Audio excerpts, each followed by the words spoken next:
The Supreme Court of Canada has just made a ruling on the controversial issue of abandoned oil wells. It says the trustee for a bankrupt Alberta energy company cannot simply walk away from unprofitable wells on agricultural land without having to clean up.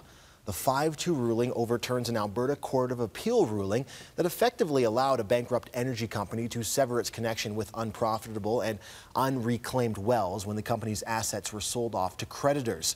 The High Court decision now means that trustees can be held responsible for paying for the cleanup. So let's bring in Danielle Smith from 770 CHQR. Danielle, 5-2 is a pretty strong ruling handed down by the High Court. Yes, which is why we always should wait to see when we have legal cases, see how they end up getting appealed and what the final decision is. Because oftentimes, I mean, in this case, the two lower courts ruled in favor of the creditors. So it centers around this case of Redwater Energy. In 2015, they went insolvent. And they still had 20 producing wells. So their notion was, well, we'll take these 20 producing wells, we'll sell them, and then we'll use it to pay off the $5 million debt that we owe to ATV.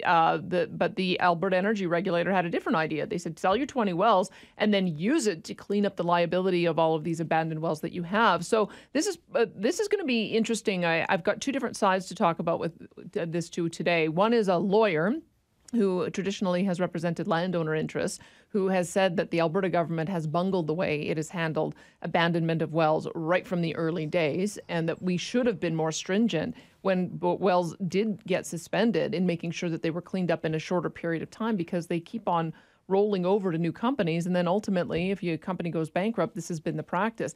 The other side of it, though, is will this put a chill on investment? We know that one of the big models around how you fund oil and gas is you take out loans.